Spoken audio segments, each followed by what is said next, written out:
Okay, hey everyone, to another episode of On Point EDC. Today I have a great episode for you from the brand Tactile Knife Company. A little about them. They were founded by Will Hodges of Tactile Turn Machine Pens. They're USA based, and these are hand machined and assembled in Texas.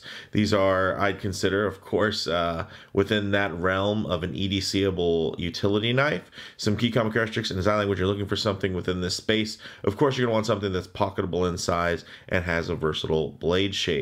Now, this is their Maverick line, which is brand new for 2023. There have been teasers for it. I've just been so excited waiting for this thing to come out, and it's an American-made pocket knife commensurate with the quality we've come to expect from Tactile Turn Machine Pens. This is their first knife using the crossbar lock mechanism, and this has been designed in collaboration with Richard Rogers. These go for $349 direct, as seen in titanium, or you can get them for $249 with the micarta scales. These were actually just launched and are currently available via an open waiting list. So if you are interested, definitely follow the links in the description. These are awesome. Basic specs, guys. You're getting CPM MagnaCut, which is an ultra premium stainless steel. It's been heat treated to the proper heat range for the steel, so that is really, really exciting. It has a really fun shape, mechanism, design. The execution's fantastic, and it all falls in within that tactile kind of common design language, which I can really, really appreciate. So with all that said, let's go ahead, zoom the camera out, get this piece in hand, and take a closer look. Okay guys, now before we dive in, quick customary wristwatch check. Today I do have on my Seiko Alpinist, the Rock Face European Edition, and the main reason is because that pop of blue. I love the basically very monochromatic kind of silver on silver layout, but then you do have the nice accent of blue. Also the textures really ties me in to this particular knife.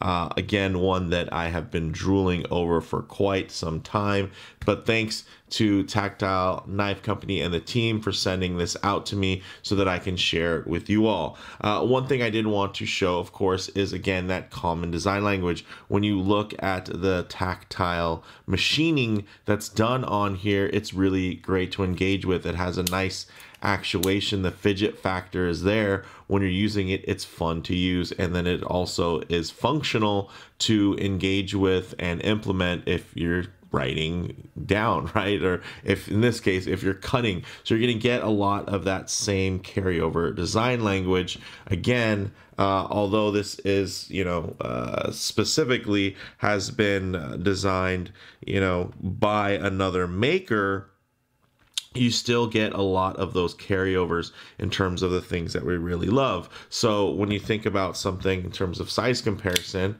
let's look at their Rockwall. This is the thumb stud model in 20 CV. So very nice. And again, you get that similar machining, but of course now fully contoured, right? That is really special. You get still a very interesting and unique kind of pivot decoration there, even nicer. So, and then you also get a similar design language in terms of this pocket clip, but now it has the signature kind of standoff style mounting that is a little bit more specific to Richard Rogers.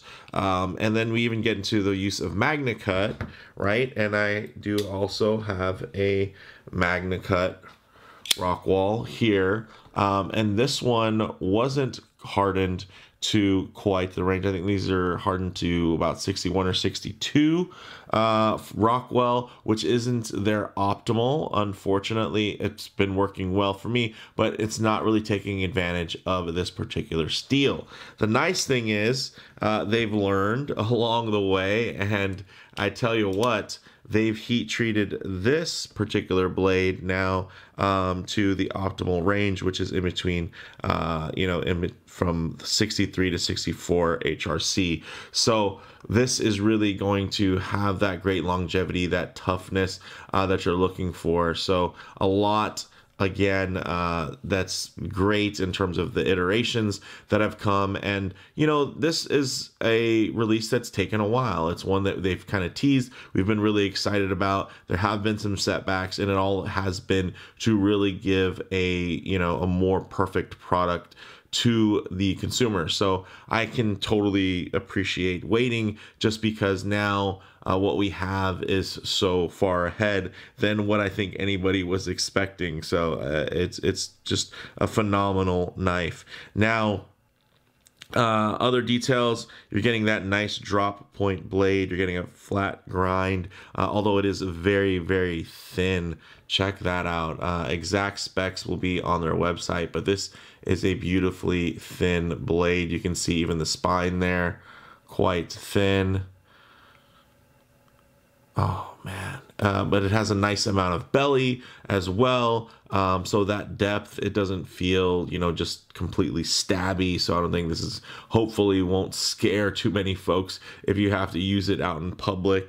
You know, it's still going to actuate a little bit fast, of course, using, you know, you can open it with one hand, thanks to this crossbar lock, which is essentially their own kind of evolution, of course, of the Benchmade Axis lock, which their patents has, you know, recently expired. So we're seeing more and more makers kind of put their spin on this type of lock, and, you know, it's already proved to be extremely strong and reliable. So it's nice to see that technology kind of filter out. I love the kind of parallel design to where your kind of catch here looks pretty much exactly like the thumb stud, you know, at least when you're looking at it head on, which I think is really great. There's a certain level of duality there, and just kind of a rhyme in nature. And I think even the placement there, you can see it's not like it's taking up a lot of space here. You see the choil kind of comes out. You got probably about this much blade essentially,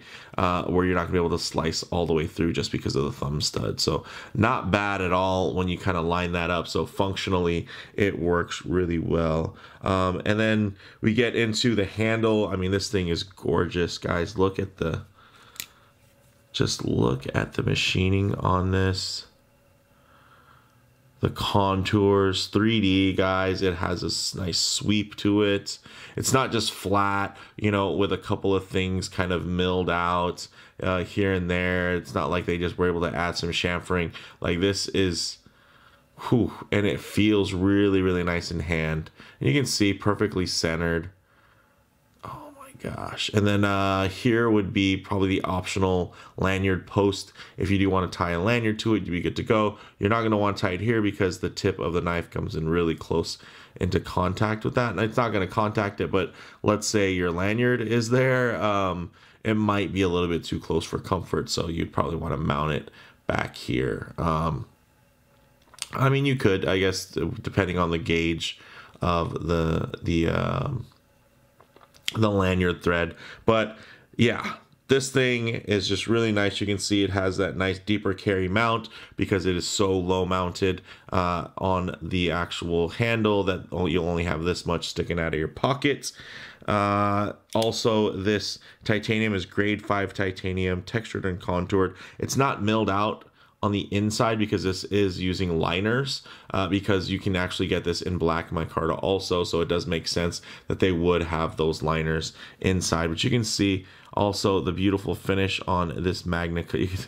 Hey, there I go. So it's a beautiful stone wash to almost a polish effect there, which I think is really nice. So it does get some nice reflection as well. And then in terms of the size, this is a little bit larger. Let's compare it to something like a Bug Out, which, you know, this one's been customized a bit. It's a, if we line it up kind of pivot to pivot, you can see the Bug Out is slightly smaller on kind of both ends, right? A little bit smaller here and there. And then this kind of brings me to the theme of this, right? You can get a Bug Out, right? And you can mod it and you can have something that's comparable in terms of kind of just the theme. But at the end of the day, you know, you're taking a budget knife and you're modding it with aftermarket parts.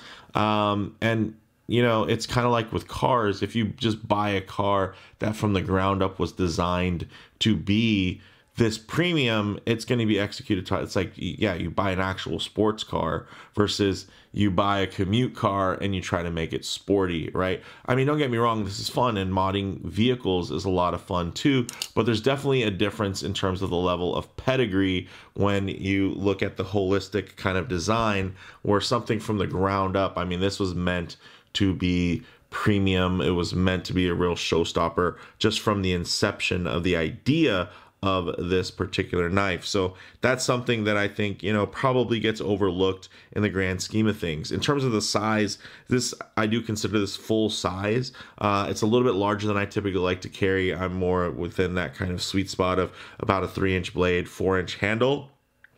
This has a 3.6-inch blade and a 4.7-inch handle, which takes it to about 8 inches, 8.28 inches long. So this is still, I mean, you're getting full 4-finger grasp there. And it feels fantastic, you know, with that depth in the handle, because it is a little bit wider. It does, even though it's thin, it still fills the hand really, really well, regardless of kind of the grasp that you're using it for. You can see there's just, it just feels very, very nice in hand. So the size, I wouldn't be too intimidated about. The weight, not either. At 3.91 ounces, it's not super heavy, but I tell you what, if this size knife weighed that much, you'd be thinking it's very, very heavy, right? Even if it was like bug out, like if it, you'd be like, that's a heavy knife.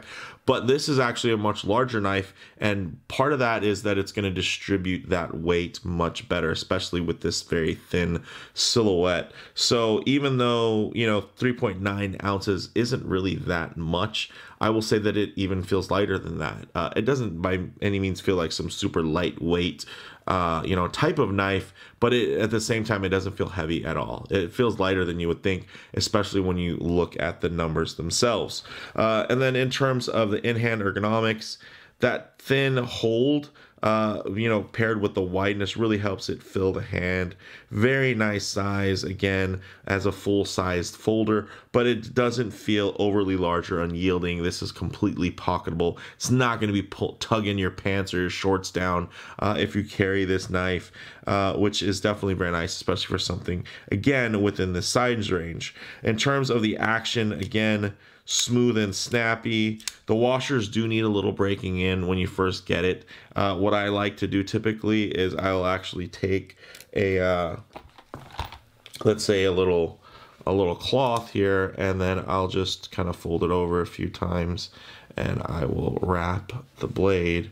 And then what I'll do is I will kind of break it in like that. That's my trick for breaking in knives. And what I'll do is maybe I'll put a drop of lube kind of right where the bar meets.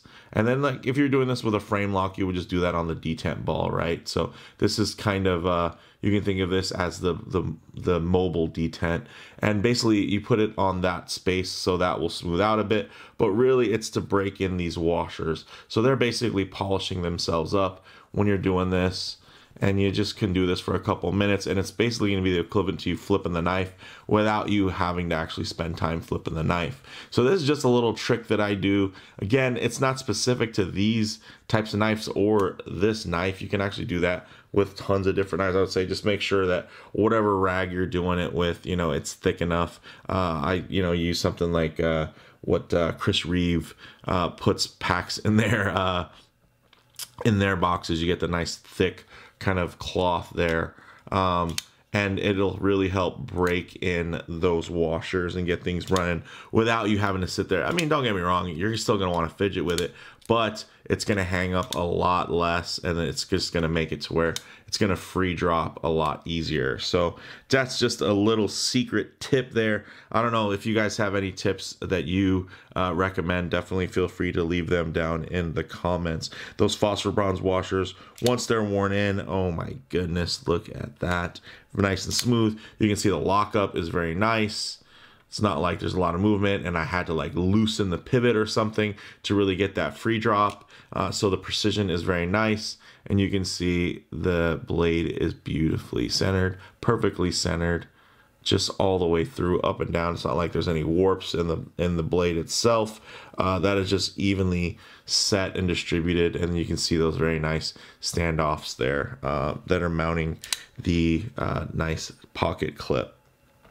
Getting in to the pocket clip, you know, it does sit really nice in the pocket. And again, that kind of signature Richard Rogers custom style pocket clip, I think looks very, very cool and does add some visual flavor to a piece that is very minimalist in general, right? The silhouette is very simple. It's really the execution is where you get into kind of some of those ornate details where you're just like very impressed, like, oh wow, that's a nice little detail. But if you blur your eyes, this thing is just a fantastic shape and silhouette. But at the same time, it has unique little features and details to where it doesn't just feel overly vanilla or plain, which I definitely appreciate. Now, in terms of comparable options, at this price point, I think this is a really strong offering, especially when you consider that this is USA made. And then you consider how complex the design and the quality of execution are. Even when you think about, let's say, premium overseas produced models, they've become more expensive. Think of the $650 James Brand Barnes produced by Riot. I love what Riot can do, but that is expensive, especially for something that's coming from overseas. So you're just paying such a premium. And that's, yeah, James Brand is a US brand. And they do now even do some US knives. But that price point, you think about the complexity, right? You think about the execution. There's quite a premium there. Here, it's not like I feel like you're not paying that extra, you know, butterfly tax, right? Like maybe you would with a Benchmade. Here, you're getting that kind of carryover deal that you get from just appreciating tactile turn pens, so that you understand the value proposition when you're looking at a Tactile knife company knife. So even if you take this down to, let's say, a full-sized Chris Reeve Sebenza 31, those are now $500. Yeah, you can get them in MagnaCut, which is great, but it's overall it's going to be a much simpler you know, design, which, you know, it's nothing against that, right? A manual transmission isn't as advanced as a dual clutch. I'd say this is more of dual clutch, right? It's not just the basic thing that is, you know, beautifully simple. This definitely is a little bit more modern, but it's even cheaper than the simple execution, even though the level of tightness and tolerance and the beveling is amazing. You know, I own two. I'm lucky enough to have two different Chris Reeve Sebenzas. They're small. I have a small Sebenza 21 and a small Sebenza 31, both in Singos. But this definitely is, you know, overall more complex in terms of its design, it's the way it's using its lock, and the execution. And then you think about something like that new Benchmade that's coming out this year, the 748 Narrows, which is very slim as well, right? That's like gonna have a $580 list price, which is wild. I'm sure you'll be able to probably buy them for like $500, $520 from dealers. But you think about Benchmade using some type of crossbar lock, very slim, and you know, they'll probably use like S9DV or something like that. Here you're getting MagnaCut, which is, you know, I think a little bit more versatile in terms of, you know, just the dynamics and characteristics of the steel when you're going to use them. So for me, guys, the bottom line here is, in typical Tactile fashion, they somehow find a way to make a $350 knife feel like such a deal, in the same way that they make their $100 pens feel like a bargain as well. You know, mainstream USA made brands like Chris Reeve, or Benchmade, again, they would be charging a lot more for these types of specs and materials that would be comparable to something like this. I mean, you think about even, you know, Chris Reeve, their clips are just simple spring clips, right? They're beautifully executed. Again, I love Chris Reeve knives. They're a real standard, you know, but this, yeah, they're sure Tactile didn't start out as a knife company, you know, they expanded into it, but I will say, get these while the prices are still low, because this knife shouldn't cost this. It should cost more. You know, of course, as a consumer, I love when things are cheap, don't get me wrong, but this is just so fantastically done. Yeah, I have to say the team at Tactile deserve a raise. So I'm sure at some point the prices are going to go up. But yeah, they're still a young brand. Definitely check them out while they're still a young brand, and you'll be able to get your hands on just, you know, magical pieces of machinery like this. So with that said, guys, let me know what you guys think in the comments below. If you liked the video, please do a like. And if you haven't already, please subscribe for more content just like this. Thanks, guys.